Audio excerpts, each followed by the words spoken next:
I want to speak today about a professor, and he seems a very nice guy.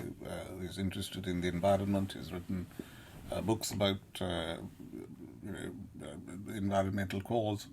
He's young, well, not that young. He was 15 in 1989, whereas I was 27. So he's 12 years younger than me, and I'm 58. So, he'd be 46 or something. Yeah, that sounds about right. And 46 isn't really young.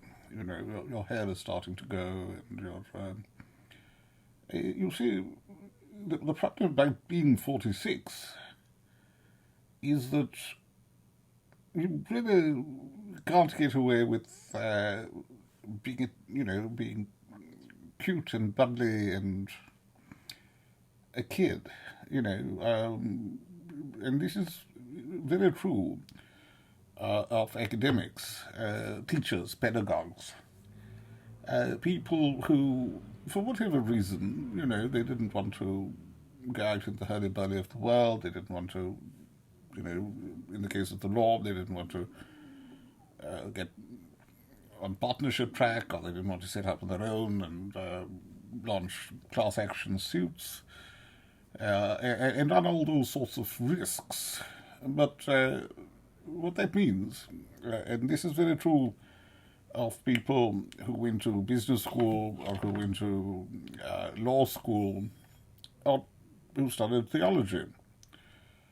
And if you stay on at university teaching theology rather than become a priest, if you stay on at university teaching law, or accountancy, or business studies, or economics, or political philosophy, if you fail to mature, if you fail to get out of that safe space, there are risks. There are risks, and one risk is that essentially you stayed on campus because you had not emotionally matured. Another reason could be pedophilia. You want to fuck people younger than yourself, and you need a little bit of touch of authority. I'm the cool professor, and and it is, perfectly. It's one possible reproductive strategy, because the truth is that pedophilia itself, like rape, is a reproductive strategy. It's not a good one. It's one that we should sanction, that we should make people feel ashamed about. But in the old days, it could be argued that the reason that you had colleges in America was that also that kids from isolated farming communities, instead of just inbreeding all the time, that they'd go to college, they'd be washing dishes or driving trucks or whatever, or chopping down trees to pay for being at college. But the good news about being at college was that they had an expanded gene pool to mating opportunities for different, heterosortative mating, which is a good thing for America, Stephen Leacock, writing about the American campus, the pre-war, the pre-First World War American campus, he makes the point that a lot of the co-eds, they were there to get married, and it was okay if they married a professor. In fact, Jimmy Stewart, I remember a Jimmy Stewart film where he's a college professor and he's married a jazz singer or something. And, so it was cool back then. But it was marriage. It wasn't just, having sex and... but why not? Especially for gay people, from a cow town, To get to university and to have sex with your professor, it's like having sex with your priest. And maybe that's a good thing, I don't know. Anyway, so there are some peculiarities about American college life. But America is having to fall into line with the rest of the world. The notion is that if you're a teacher, fucking teach something useful. Don't just screw your students and tell stupid lies, because college costs a lot of money. Now, I want to really listen for a moment to Professor Jedidah Britton Purdey. I want to listen, really listen to what he's saying, and he's saying this to an interviewer. It's called Inside the Professor's Studio. Inside the Professor's Studio. So the professor is an actor. The professor is a star, and it's all very histrionic. We're not talking about reality. We're talking about acting and the studio and the auteur and and you have a fresh faced, you have a nice young girl wearing a nice summer frock. Beautifully patterned, calico, I suppose, I don't know.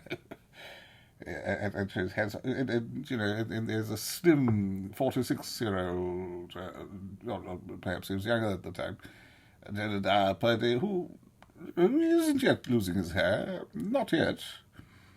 And he's still quite slim, and but then, back then, so was I, when I was that age. Let us now hear his words of wisdom. Totally fair. Yeah. Great. I had some other stories. I told myself about it at the time. I don't know that they need to be brought out again. Dust it off. We all have narratives we have to live by. It's okay. Yes. Wait. I hoped you'd say it was okay. What do you consider your primary job? A teacher, a scholar, public intellectual? They definitely, I think, don't pay me to do the last one. That's sort of on my own time. I think that the teaching and the scholarly dimensions of what we do really should be inseparable. I mean, they feel inseparable for me. I think about things better when I'm teaching them. A lot of what I've written has come out of seminars or out of large classes even. And the teaching for me is just so central to where the energy and the time and the attention. So basically, the guy gets that he is not a public intellectual. That's not what he's paid to do. He is a teacher, and he's very frank. That's disarming. That's a good thing. When you're honest, whether you're a teacher or a priest or whatever, when you're honest, that's a good thing. And he's very honest. He says, when I was 15, I listened to this. I listened to Billy Bragg. I said, you listened to Billy Bragg? You too? So basically, and he somehow didn't get that, that pop music it's an industry. It's a matter of market. There's a market for it. It's a service industry, and it isn't about revolution or anything else.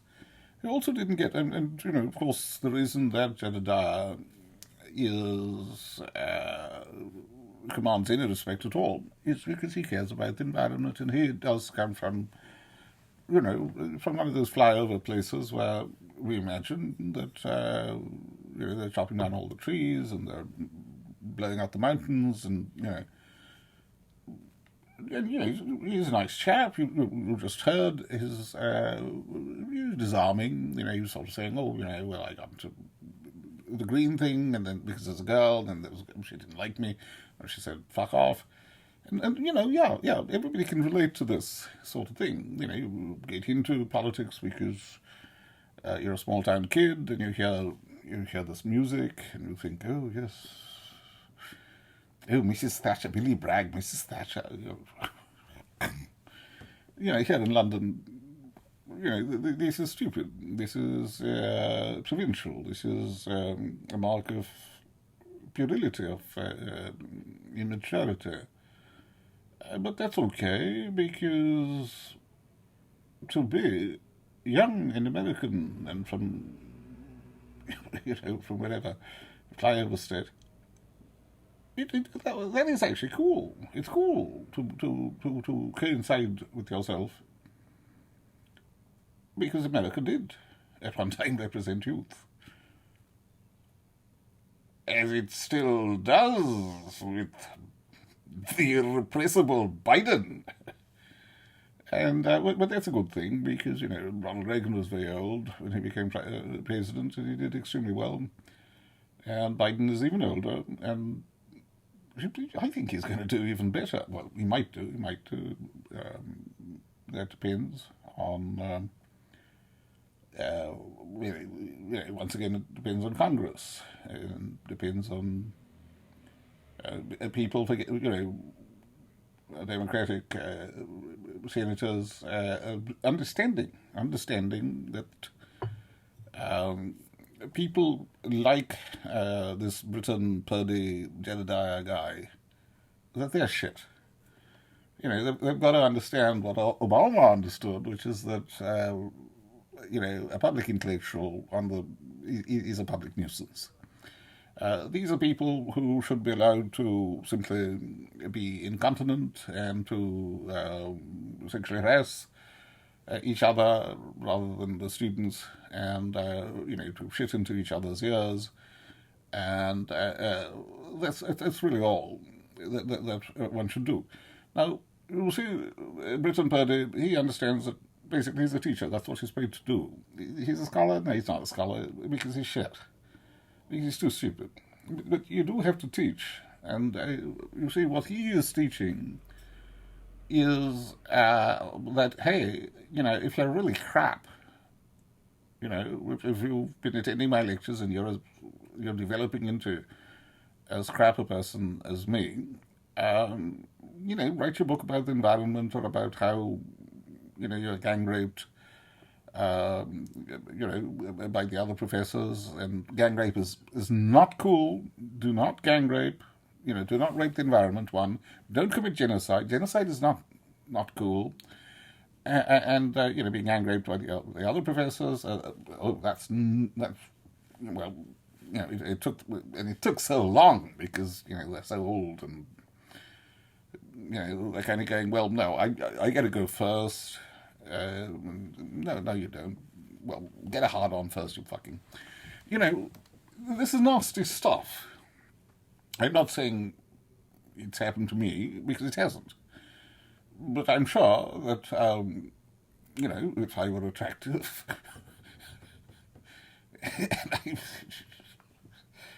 and I was in a room full of LPE scholars, I'd have sheer boredom, surely, people would take turns raping each other. Because the stupidity that these guys display, it's mind-numbing. It's how will they stave off catatonic fucking, I don't know, there must be some condition where people start raping each other. Shut down with the higher brain functions. But this is the only way that we can genuinely fight neoliberalism.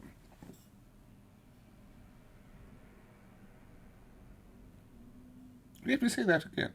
The only way we can fight neoliberalism is some shit or the other. And I think neoliberalism wants to protect the environment.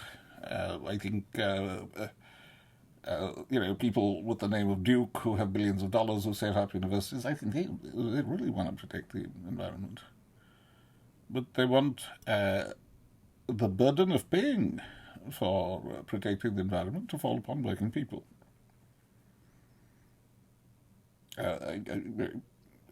fellow people.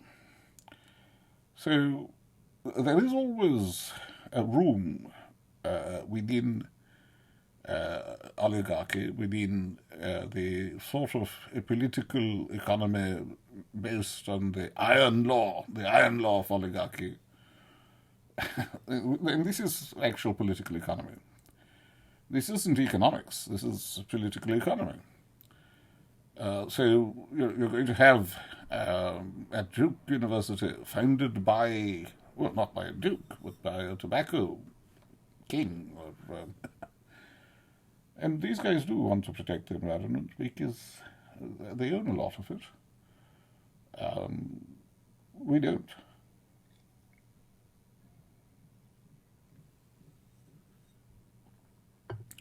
The trick is how to get those who get no benefit from the environment, how do you get them to pay for protecting an environment from which they are excluded? And this is where LPE and these sorts of worthless, on the face of it, they're Maoist nutters. But don't forget, what did Mao really do? Mao was very popular in 1968. In France and in America and all over the world. Why? Because Mao said to the students, exams are a tool of oppression. You should beat your professors, and you should be allowed to say anything you like, and to interpret things as you wish. If the rule is don't spit, you interpret the rule to mean spit into the eye of your professor and shove something up his butt. He's sure to enjoy that. So you had the kids beating and they were young girls in particular, they were highlighted. They would go, they get crazy, beating the old men. Down with patriarchy. But what happened next? Did Mao really empower the students? Did he get rid of exams? No, he brought in the factory workers to beat the students, and he chased them out into the countryside to experience real hardship. So this is, the Maoist element in this LPE. It's a trick. It's a trick which was played a long time ago. But I say that all these tricks are puerile, they're childish, they're obviously fucked in the head. And I say that young people won't be fooled by these stupid lies because young people have smartphones. When Britton Purdey is telling stupid lies, and he's not doing it by himself, it's got this gang together, and then they empower each other to tell stupid lies, and they publish nonsense. Look at anything which says Britton Purdey et al., he and a bunch. And as a bunch, they're shameless. They write absolute nonsense. So I think I do encourage young people, firstly, to stop masturbating so much, because you will go blind, or you will become very fucking short-sighted.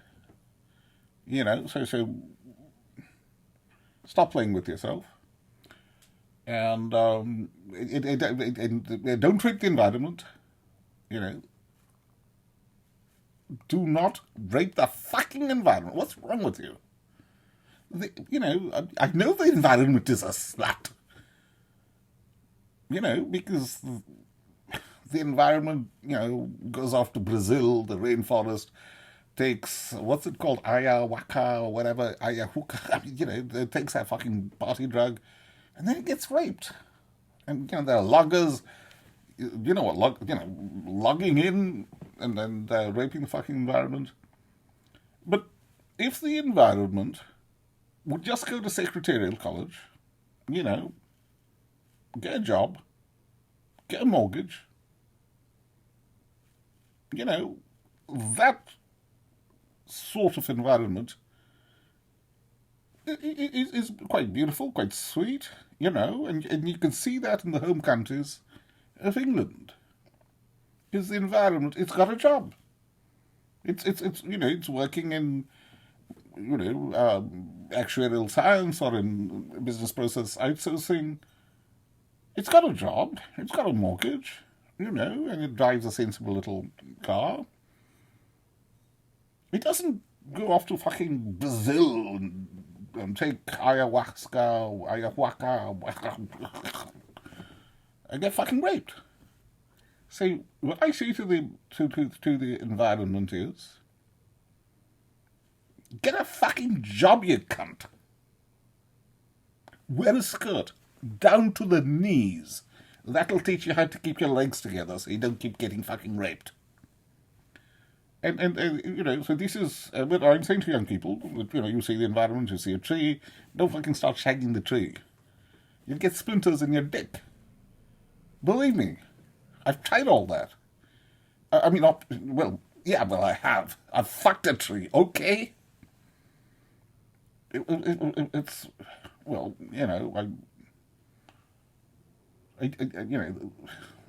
it was a different time. And then, the tree was kind of, asking for it between you and me. But basically, I think there was an emotional kind of connection between me and the tree. And, yeah. Anyway, look, don't shag the fucking tree, okay? This is what I'm saying. I'm not against trees, I'm not a fucking arboreal, it just, against, I don't know, what the fuck is, yeah. All I'm saying is that a law and political economy is pretty much as demented as my own views about the permissibility of loving relationships between trees and people who have splinters in their dick.